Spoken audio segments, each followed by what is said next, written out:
Good afternoon, everyone. I'm acutely aware I'm keeping you from lunch, so I will try and make this quick, obviously subject to how many questions that everyone wants to ask afterwards. So, I'm going to cover off this from a bit of a unique perspective, and that's really just looking at it from the claims aspect, whilst touching obviously on some of the legal issues that have already been discussed. And that doesn't take away from, I think, the really important conversations that have been had this morning, which is it's about that two-way process, and the patient and the clinician are at the heart of that, and I'll touch on that in a little while. So the numbers, why is consent so important? Well, I think these will probably speak for themselves. In the last 5 years, we've received circa 4,700 claims related to consent type actions.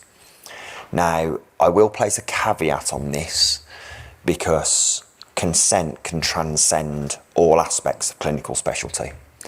So these might necessarily not be complete consent cases. These will be cases where there is some aspect of failure to warn, failure to consent, could be embroiled with other aspects of negligence or alleged negligence that could have occurred. And the ratio of these, and when I say ratio, it's what I mean by that is how many were settled, is about 50-50.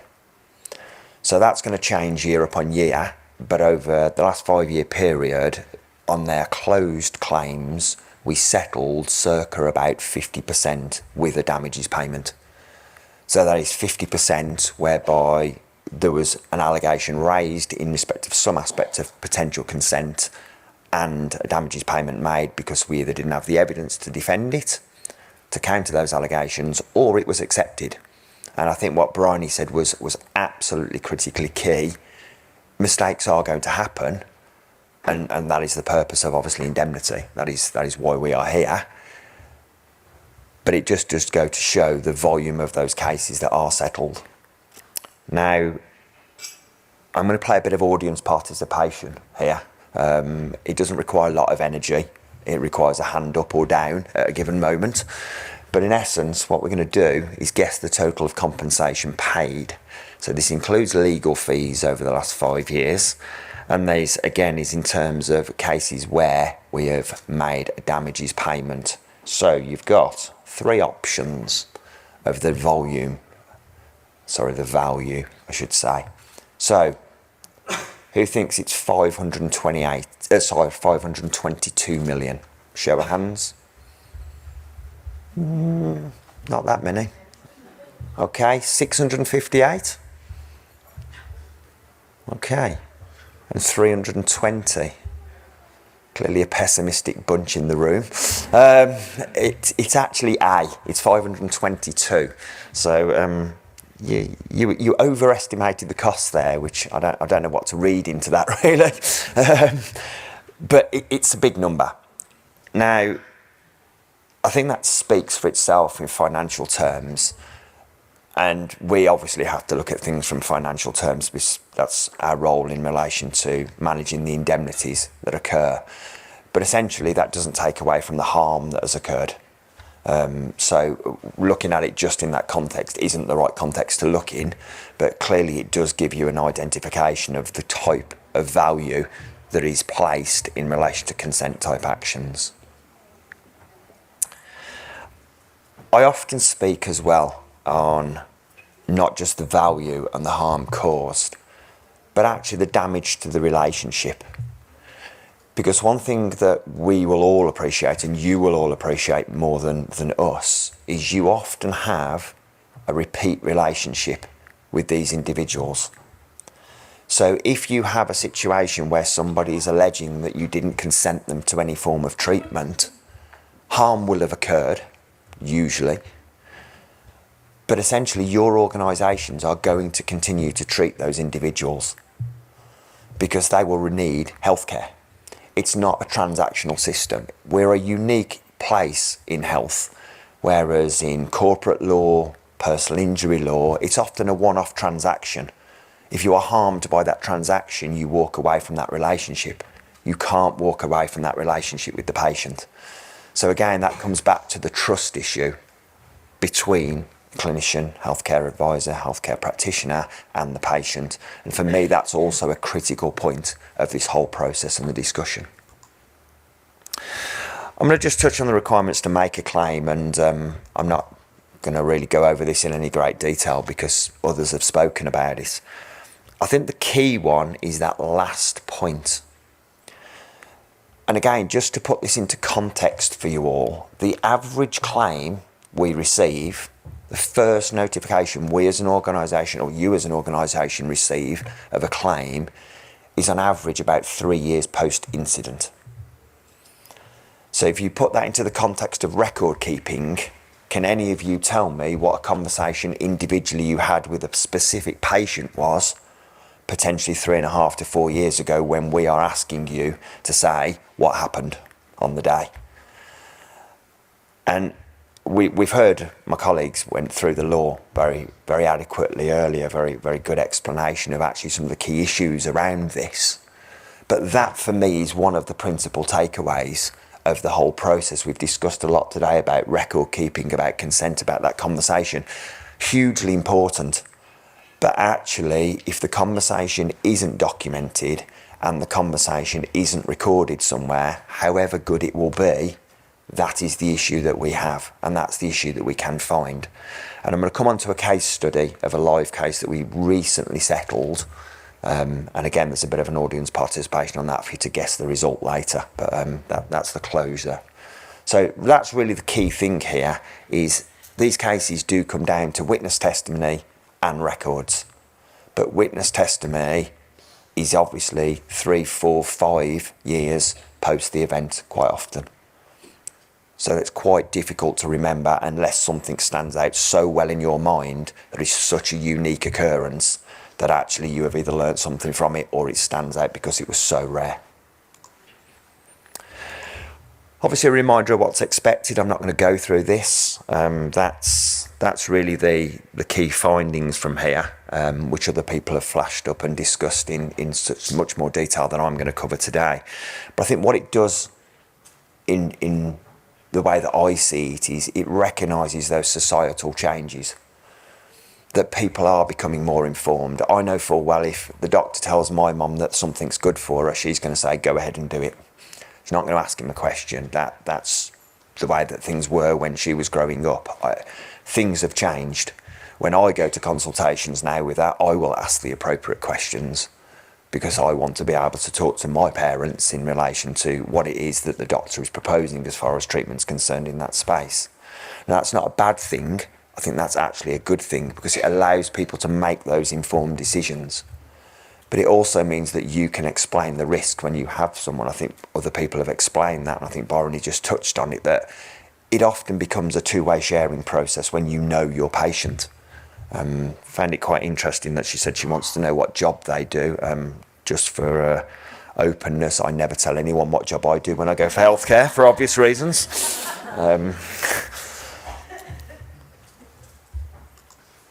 The future of the law, this is fascinating. Is it settled? Or do I think it's settled? And this isn't an NHS Resolution opinion. This is probably more of a personal opinion. I think the answer to it's no, probably not. Because I think, as you have already seen, even though we've had those seminal cases which have occurred, and reference that one there in McCullough, things are still going to get tested.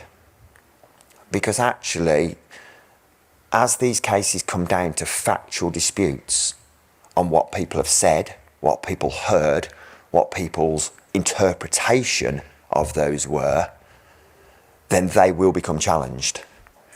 Now, the question for me is, does this mean that people will become more defensive in the way that they approach consent with regards to material risk and options for treatment? And that's a really fine line for a lot of people. And it's a really fine line for you all to work with who are in the clinical space today, because you want to make sure you have covered off all of the appropriate dialogue and risks, material risks certainly, that the patient may be suffering or may potentially suffer or become aware of. And also what those options are and why you have chosen to deliver those risks from those options. But on the flip side, you don't want to be defensive and overload the patient. We've heard from people in the room already about overloading the patient with information. An overload of information isn't going to be informed consent, because the patient's not going to be able to understand exactly what you're telling them in the huge amount of information. So I think there's a real fine line there between actually the process of understanding what the legal requirements are, and I don't think we should be talking about this in the legal requirement sense, but we are. But more importantly, what is right for you to discuss with the patient and what those options you should be giving the patient are. And I think that's really where we need to understand the best way of doing that, be that digital, be that through traditional paper methods, be that be in any way that can be informed. And I think that's the key word for me, is informed. I'm not going to read that one because that's a practical example. I think that was flashed up on earlier. That is actually the practical example that really sets out the test, and that's from McCullough. And I think it completely spells out the difference between the material risk and essentially the options, and where Bolam comes into this, which I think was explained in sort of greater detail earlier. But what I want to move on to is a case study. This is a real case study. I've anonymised it for obvious reasons, and I've taken out some of the actual specialty details, so essentially no one will be able to identify who this is. But this was a real case which has very, very recently come to trial. In the last couple of months, this has been settled. So person A collapsed whilst out socially during the day. There was a diagnosis of a condition that affects the large intestine and colon, and it's caused by the development of bulges. I'm not going to try and describe the condition, and please don't ask me the condition. There is more educated people in the room that will be able to do that. That's the number that was alleged. So we're talking a claim of circa £1.5 million. So that's essentially what was in dispute between the doctors who performed the surgery and the patient's representative, obviously legally represented. Now, the consultant had originally tried to treat this conservatively. Subsequent scans showed a deterioration in the condition. Perfectly normal set of circumstances and events that had occurred there. They had one surgical intervention, which unfortunately failed, and the patient became very ill. A second different surgical procedure was then carried out under emergency conditions. So again, probably something that you see day to day in the types of patients that some of you will be dealing with. The patient remained in ICU, recovered, but had ongoing lifetime daily impairments to activities and also post-traumatic stress disorder. So you can see how this probably occurs day by day in all of the trusts that are our members and that you work at. This type of event will occur. It is a risk. The first surgery failed, the second surgery corrected it, but left with ongoing impairment. So there was two key allegations here. The first was that the clinician gave the wrong diagnosis and treatment. So in essence, they didn't give the correct treatment. Standard clinical negligence allegation. It was wrongly diagnosed and the wrong treatment was given. The second allegation, which was linked, and again you can see where this all becomes linked into one, was a failure to consent to the first surgical intervention or advise of alternative treatment. You can see the relevance straight away to both of those tests in that second allegation. Now, the allegations were that the surgeon should have sought a specialist opinion in the first place, so referred to a colleague, which would have recommended the second surgical procedure and potentially avoided the adverse outcomes. So avoided the need for the first surgery and avoided the long-term complications. The allegation was also that the surgeon had failed to consent to the first surgical intervention as an alternative treatment, i.e. the alternative treatment being the second surgical intervention wasn't discussed, and that's the material risk point.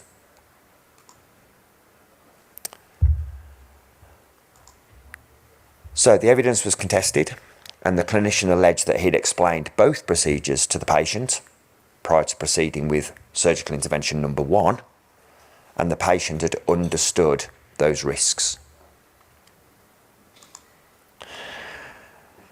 This is quite an important point.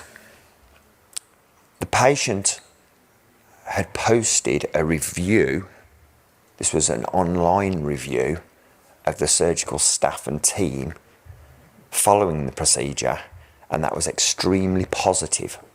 So this was post the second surgical procedure, this was post-discharge, had actually posted a review, or provided a review, saying that the staff were excellent and everyone had cared for them in a very satisfactory way. Now, the court referred specifically in this case to the 3 legal tests. So this is where it does become real, because this is a real life case and this is what the court was having to determine.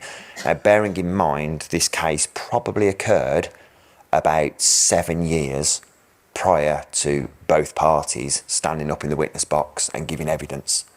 So the claimant themselves was standing in the heat of the moment in the witness box answering questions, so was the surgeon. But that was probably 6 or 7 years post the actual incident occurring. So the court referred to the Bolam test for the first type of allegation, and clearly Montgomery and McCullough for the second. So what were the findings? The findings were the recorded notes by the clinician were, by their own admissions, poor. Now, what the judge actually reflected on here was there were some notes made and there were some notes of conversations that had occurred, but by the clinician's own admissions, they weren't exactly comprehensive. They were a couple of words or a couple of lines in various places to document a conversation that had taken place in relation to surgical intervention. But where they were made, they did in the round support the clinician's evidence. So, audience participation number 2, your last one before lunch. Who believes that the case was successful in the fact that the claimant was awarded some damages? So who believes that the claimant was successful in actually getting awarded damages here? Okay. And who obviously doesn't, so about the rest should be about half. So about half and half. I think that's quite an interesting thing, because you can see there, that's what the judge was facing. I know he would have had a lot more detail, but half of the room here felt that consent wasn't appropriate. Half felt that it was. That just goes to show the challenges that we have in this area. Case was dismissed. On Bolam, the expert witnesses supported the decision made. So there was a body of medical opinion that said yes. In relation to the first and second surgical procedures, it was absolutely appropriate that those options were considered, and they were considered in the right way. On consent, it says the clinician did explain the risks of both surgical options. So, satisfied Montgomery. In relation to the McCullough test, which is slightly backwards here as I've put it, the clinician did offer the second procedure before the first.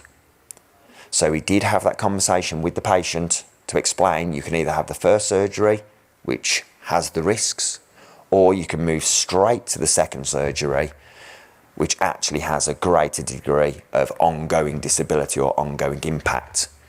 And the patient chose to go through the first surgery to try and avoid that impact. So therefore, McCullough was satisfied. Now at the end, the judge commented on this case. One of the benefits of contemporaneous records is that they provide insights into events that is not susceptible to degrading of memory or the fact agendas on either side. Now what the judge meant by that was they often see cases where people have 6 years to reflect on a conversation that occurred at a very, very traumatic moment in their life. And people's memory will often build facts to support a narrative in relation to that. Not on purpose. There was no allegation anywhere here that anybody was lying about the circumstances of any discussions, was being disingenuous in any way. But there was a clear factual dispute about what the conversation was between the surgeon and the patient at that specific time, and what both of their recollections were in that regard. So it's clear, again, the judge was being very, very specific. And if that's one thing to take from what I'm saying today, and probably what others are saying today, was very much on the case that a judge is going to look at those contemporaneous records and then hear what the parties have to say if it does become into a dispute about what those contemporary records mean and what the nature of those conversations were. So documenting your conversations in whichever way you choose to document them, in the most appropriate way to document them, be it digital, be it non-digital, about the risks, about the nature of the conversation, about the options that you provided, will mean that actually when somebody looks at that for the patient, and we have to remember on this specific case, the patient probably suffered to a degree compounded harm.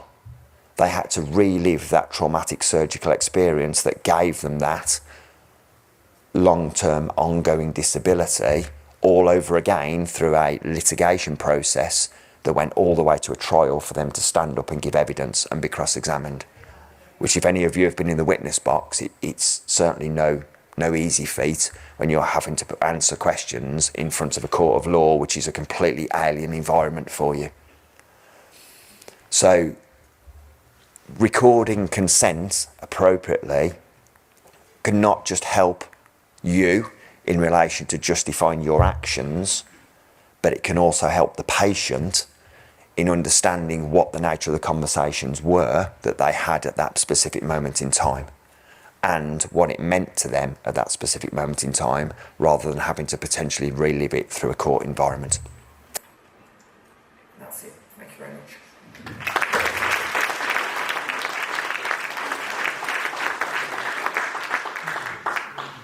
Thank you very much, Simon.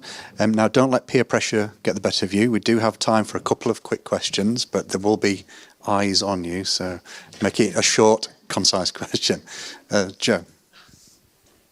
Hi, I was just interested to know, on your case study, it went to court. What played into the decision to take it to court? Was it the value of the claim, or was it that you were very confident about the defence? Or, to be honest, it was probably a mix of all aspects. I think specifically in relation to that case, the consultant was definitive, and the review really did help, because it was something you could point to, that actually the patient had stated they had a good experience. Yeah. So in the round, it supported the clinician's view that they had discussed everything with the patient beforehand. Yeah, interesting. And because presumably you don't take much, there's not a large proportion of stuff you take to court, or? No, I mean, I think our statistics are something like, we settled, I'm going to test my knowledge from our annual report now, I think we settled around 15,000 claims last year, and 40 something of them went to court. Okay. So 0.0 something percent probably. Yeah, still quite a few going to court though. It's interesting. Yeah, thank you. Yeah, I mean, just again on the court statistics, we have to be fairly confident that you're never going to be 100% confident in. Again, it comes back to, I think, the point about surgery, and if you're not doing enough of it, then if you don't have something go wrong, etc., it's very similar in the court environment. There is an aspect that some things you do have to test, and we will certainly take things to appeal. So some of the cases that you will read about are ours. We will take them to sort of the higher courts to make sure the law's interpreted in an appropriate way. But we are very selective, because taking something to court it's not just the financial cost, it is the stress. It's the stress of putting clinicians and healthcare practitioners in the witness box, justifying what they did, and the stress for the harmed patient who's got to relive all of that. So, but I think the percentage of success is about 2/3, 1/3 on defended cases versus settled cases on trial. Simon, just before you do the next one, what was the time lapse between the treatment and the case going to you guys? Was it 5 years, 6 years, 7 years? On that particular one, to be honest, I don't know. I mean, the average is 3 years.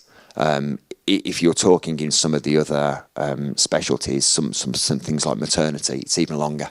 They can be up to 6 years. Yeah, thank you. You've distilled clearly a complex case. Is that a published judgment? And if so, could you give us the citation? Thank you.